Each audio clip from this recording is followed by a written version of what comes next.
Good afternoon, my name is Jocelyn, and today I'll be presenting a case study that demonstrates how physical therapy assistance contributes to the patient care, clinical decision making, and successful rehabilitation outcomes. The patient in this case is a 17-year-old male track athlete who presents swelling in his right knee. He reports pain when sprinting, squatting, walking downstairs, and during his track practice. After examination, PTHA can observe a decrease in knee flexion, weakness in the mid-quadriceps, and in his hip. He also has an altigid gait, also known as limping. These findings indicate functional limitations that directly affect his sport performance and daily mobility. Physical therapy is a healthcare profession focused on restoring human movement and function. Ali states, PT addresses impairments and helps individuals regain mobility. Thompson adds that PT encourages development, facilitates recovery, and enables people to remain fit and healthy. Our book also talks about and further explains that physical therapy helps individuals maintain, restore, and improve movement and functional abilities that are affected by the injury, disease, or environmental factors. In AJ's case, his knee injury. Physical therapy originated in England and France. Two major events that shaped this profession was the polio epidemics from 1894 to 1916, where thousands of children experienced paralysis, which created an urgent need for rehabilitation specialists. In World War I, the war led to the development of reconstruction aids, the earliest form of physical therapies. One of the most influential figures was Mary Macmillan, known as the first reconstruction aide in the U.S. Army. She established the first PT department in 1917 and is considered the mother of physical therapy. The PTHA program also began in 1967, and the first PTHA group graduated in 1969. As a PTHA, my role is to implement the plan of care created by the physical therapist, also known as POC.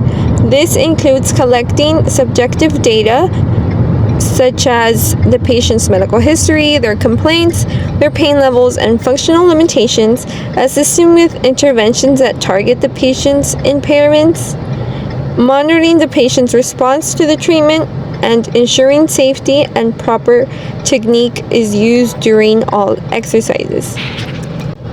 For example, let's say the patient was having trouble with the gait exercises or in the strengthening exercises for his knee, and it was too hard for him, it was too painful for him. I would go and communicate with my PT in charge and tell her or him what is going on, what is our patient AJ feeling, and what other exercises and treatment can I give him using the information he's telling me and his pain level. As a PTA, my major goal is to tailor the treatment for the patient.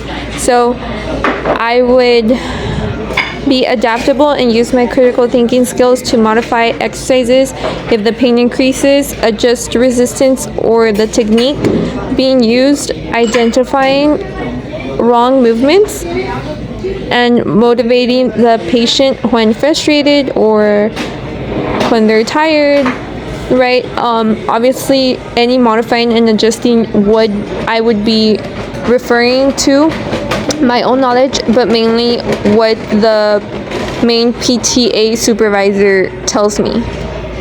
As a PTA, I am guided by the APTA core values, specifically accountability, compassion, caring, integrity, professional duty, excellence, altruism, and social responsibility. These are the ones I think are mostly connected to this scenario.